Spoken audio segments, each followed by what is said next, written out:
ఓం నమ శివాయ. నమో కాళభైరవాయ నమ. నమో రాజమాతాంగియ నమ. ప్రియమైన నా ఆత్మబంధువులందరకు, విధాత టీవీ ప్రేక్షకులకు అందరూ కాళభైరవుని అనుగ్రహంతో సుఖ సంతోషాలతో ఉండాలని కోరుకుంటూ మీ విశ్వసాయి గురూజీ. ముఖ్యంగా మన విధాత టీవీ ఛానల్కు 2,50,000 మందికి పైగా సబ్స్క్రైబర్స్ అయినారు. ఈ సందర్భంగా ఎంతమంది సబ్స్క్రైబర్స్ అయినందుకు మీ అందరికీ కూడా కృతజ్ఞతలు తెలియజేస్తున్నాను. అలాగే మున్ముందు మన ఛానల్ని మంచిగా ఇంకా సబ్స్క్రైబ్ చేసి మరింతగా ప్రోత్సాహం అందిస్తారని మనస్ఫూర్తిగా కోరుకుంటున్నాను. అలాగే ప్రతి వీడియోను కూడా లైక్ చేయండి, షేర్ చేయండి. ఎవరైనా సబ్స్క్రైబ్ చేయకపోతే మన ఛానల్ సబ్స్క్రైబ్ చేయండి. అలాగే శివుని గురించి తెలుసుకోవాలని చాలా తపన ఉంటుంది. సదాశివుడు అంటే మనందరికీ చాలా ఇష్టం. ఆయన వల్ల అనేకమైనటువంటి ఫలితాలు పొందొచ్చు. ఈ శివతత్వం గురించి నేను భైరవశక్తి ఛానల్లో చెప్తున్నాను. ఆ ఛానల్ను మీరు సబ్స్క్రైబ్ చేసుకొని చూడండి. శివతత్వం, భైరవతత్వం గురించి మీకు తెలుస్తుంది.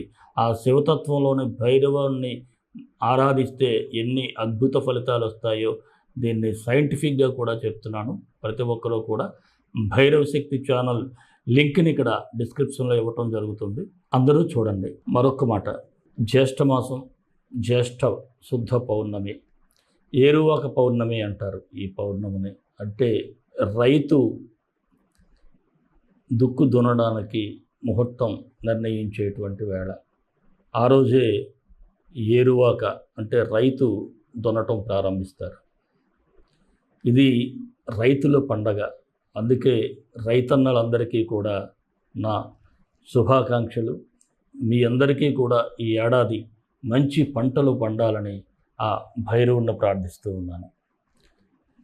అలాగే అదే రోజు ప్రదోష వేళలో మన పీఠంలో ఎప్పటిలాగే రాజమాతాంగి సహిత కాళభైరవ హోమం జరుగుతుంది. ఈ పౌర్ణమికి చాలా విశిష్టత ఉంది కాబట్టి మీరు ఎవరైనా సరే ఈ హోమంలో పరోక్షంగా పాల్గొనవచ్చు. అలాగే అందరూ కూడా దోషాలు ఉన్నా లేకపోయినా, ఇబ్బందులు ఉన్నవారు లేకపోతే రాకుండా ఉండడం కోసం ఇటువంటి హోమంలో పాల్గొంటే అద్భుతమైనటువంటి ఫలితాలు వస్తాయి. అనేక మంది పొందుతున్నారు. అలాగే ప్రతి ఒక్కరికి కూడా గోత్రనామాల వీడియో పర్సనల్గా అందుతుంది. అలాగే ప్రసాదం కూడా మీ ఇంటికి చేరుతుంది. ఇంకా అన్నప్రసాద సేవ, 10 మందికి భోజనం పెట్టడం ఒక అదృష్టంగా భావిద్దాం. అందరి ఆకలిని తీరుద్దాం. మన ఆకలిని ఆ పరమేశ్వరుడే తీరుస్తాడు. అందరికీ కూడా మరొక్కసారి ఈ జ్యేష్ఠ పౌర్ణమి శుభాకాంక్షలు తెలియజేసుకుంటూ, ముఖ్యంగా రైతన్నలకు మరి హోమంలో పాల్గొనాలి అనుకునేవారు ఈ స్క్రీన్ మీద స్క్రోల్ అవుతున్నటువంటి నెంబర్కు వాట్సాప్ మెసేజ్ చేస్తే వివరాలు తెలియజేయబడతాయి. ఇంకొక మాట, మన పీఠానికి అనుబంధంగా ఒక ఆర్ఫనేజ్ హోమ్ అంటే చిన్నపిల్లలకు, ఇటు తల్లిదండ్రులు లేని వారికైనా సింగిల్ పేరెంటెడ్ పిల్లలకి మనం హోమ్ని ప్రారంభించేసాం కూడా. ఆల్రెడీ సుమారు ఒక 10 మంది వరకు పిల్లలైతే ఉన్నారు. రేపు 13వ తారీఖున స్కూల్స్ రీఓపెనింగ్. వీళ్ళందరూ కూడా స్కూల్స్కి వెళ్తున్నారు. ఇది ఎక్కడుంది ఈ ఆశ్రమం అంటే విశాఖపట్నంలో ఉంది. అది గ్రహించి ఎవరైనా పిల్లలు ఉన్నట్లయితే మేము చేర్చుకుంటాం, మీరు పంపించండి. అయితే మన హోమ్కి సంబంధించి ఒక డీటెయిల్డ్ వీడియో సపరేట్గా చేస్తాను. ప్రతిదీ ఇందులోనే చెప్తూ ఉంటే ఈ రాశిఫలాలు బాగా లేట్ అవటం, కొంతమంది ఇబ్బంది పడటం కూడా జరుగుతుంది. నేనైతే మరొక వీడియో చేస్తాను. నిజంగా ప్రేమ, దయ, సానుభూతి ఉన్నవాళ్ళు ఆ వీడియో చూడండి. తప్పకుండా చూసి మీరు స్పందిస్తారని ఆశిస్తాను. మరి వీడియోలోకి వెళ్ళిపోదాం. కుంభరాశి జూన్ 16 నుంచి 30 వరకు కుంభరాశి వారికి ఎలా ఉంటుందో ఒక్కసారి పరిశీలన చేద్దాం. ఉత్సాహంగా పనిచేయటం, ఎంత కష్టాన్నైనా ఇష్టపడి పనిచేయటం, ఇలా ఉండటం వలన ఒత్తిడి అనేది మీ దగ్గరికి రాదండి. ఈ స్ట్రెస్ పోవాలంటే మంచి యాక్టివ్గా పనిచేయాలి. కష్టమైన పనిని కూడా ఇష్టంగా చేయాలి, చేస్తారు కూడా మీరు. అలాగే ఆధ్యాత్మిక కార్యక్రమాల్లో పాల్గొనేటువంటి అవకాశాలు ఎక్కువగా ఉన్నాయి. అటువైపు ఉత్సాహం కూడా ఉంటుంది. అలాగే భూ సంబంధిత వ్యవహారాలు కూడా కలిసి వస్తాయి. గతంలో ఎక్కడైనా మీరు భూములపై పెట్టుబడి పెట్టినట్లయితే అవి వాటి వలన లాభాలు వస్తాయి. ఏదైనా ఇన్వెస్ట్మెంట్స్ చేసినా సరే, ఈ మ్యూచువల్ ఫండ్స్లో కానీ ఎక్కడైనా ఇన్వెస్ట్ చేసినా సరే లాభాలు కనిపిస్తూ ఉన్నాయి. అలాగే విలువైన వస్తువులు మీరు కొనుగోలు చేయటం వలన ఆర్థికపరమైన ఒత్తిడి కూడా ఉంటుంది. ఏదో ఒక వాహనము, కారు, బండో, లేకపోతే ఇంట్లో గోల్డ్ ఏదో ఒకటి కొనటం వలన కాస్త ఫైనాన్షియల్ ప్రెజర్ అయితే కనిపిస్తూ ఉంది. ప్రయాణాల వలన కూడా లాభాలు అయితే ఉంటాయి. అంటే ఏదైనా ఒక మంచి ప్రయాణం చేయటం కూడా మీకు అనుకూలంగానే ఉంటుంది. కుటుంబ సభ్యుల సహాయ సహకారాలు కూడా కలిసి వస్తాయి. అయితే కుటుంబ సభ్యుల్లో ఒకరి ఆరోగ్య పరిస్థితి అయితే కొద్దిగా మీ మనసుని కలత చెందేటట్టుగా చేస్తుంది. వారి హెల్త్ అంటే ఎవరికైనా అందరికీ జరగాలని లేదు, కుంభరాశి వాళ్ళందరికీ ఎవరికైనా ఉంటే కొద్దిగా జాగ్రత్తగా ఉండండి. అలాగే కొన్ని సందర్భాల్లో శక్తికి మించి మీరు ఎఫర్ట్స్ పెట్టేయటం, అంటే ప్రెజర్ ఎక్కువగా తీసేసుకోవటం, అలాంటప్పుడు మాత్రం కాస్త ఇబ్బంది పడతారు. అది పొరపాటును కూడా గ్రహించేటువంటి పరిస్థితులు ఉన్నాయి. అందువలన మనం ఏ పనైనా ఎంతవరకు చేయగలమో ఆలోచించి నిర్ణయాలు తీసుకోవటం మంచిది. అలాగే కొన్ని సమస్యలు ప్రతి మనిషికి ఉంటాయండి. సమస్యలు లేని మనిషి ఉండడు.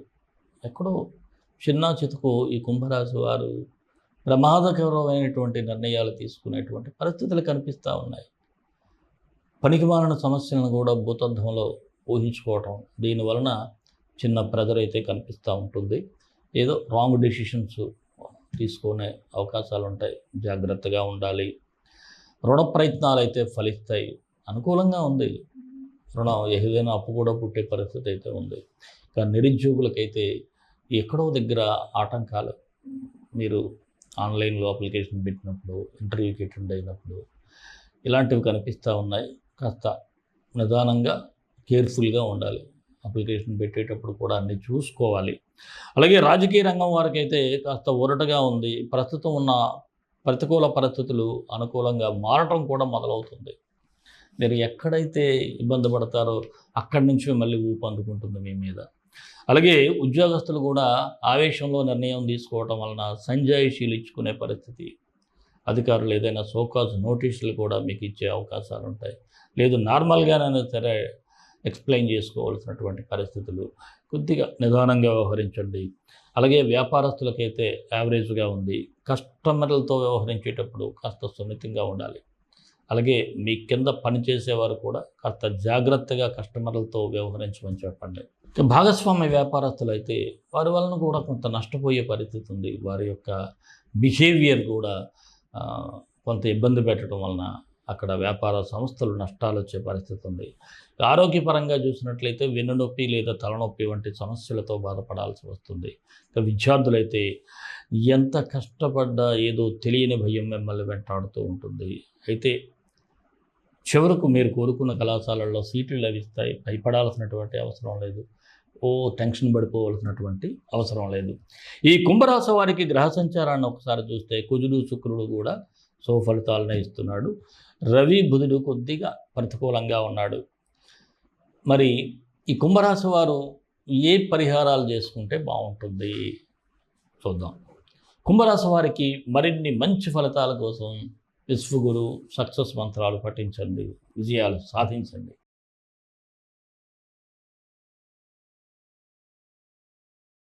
మరి రవి, బుధ గ్రహాలకు పరిహారం చేసినట్లయితే మీకు ఏదైతే అబ్స్ట్రక్షన్స్ ఉన్నాయో అవి దరిదాపుల్లో కనిపించుకుంటా చక్కగా ముందుకు వెళ్తారు. ఇక సూర్యగ్రహానికైతే ఓం ఆదిత్యాయ నమః, ఓం ఆదిత్యాయ నమః అనుకుంటూ సూర్యునికి కాస్త ఆర్ఘ్యం ఇస్తే బాగుంటుంది. అలాగే బుధుడికి సోమాత్మజాయ విద్మహి సింహరూఢాయ ధీమహి తన్నో సౌమ్య ప్రచోదయాత్, సోమాత్మజాయ విద్మహి సింహరూఢాయ ధీమహి తన్నో సౌమ్య ప్రచోదయాత్. ఈ 2 మంత్రాలు ఒక్కొక్కటి 18 సార్లు పఠించడం ద్వారా మీకు శుభ ఫలితాలు వస్తాయి. అలాగే మన ఇష్టదైవం కాలభైరవుడు, కాలభైరవ గాయత్రి. కాళకాళాయ విద్మహే కాళాతీతాయ ధీమహి తన్నో కాళభైరవ ప్రచోదయాత్. ఆ భైరవుని అనుగ్రహంతో అందరూ సుఖ సంతోషాలతో ఉండాలని మరొక్కసారి కోరుకుంటూ సర్వే జనా సుఖినో భవంతు. లోక సమస్త సుఖినో భవంతు. దేశం కోసం, ధర్మం కోసం, భారతీయ సంస్కృతి విలువల కోసం పాటుపడదాం. స్వస్తి.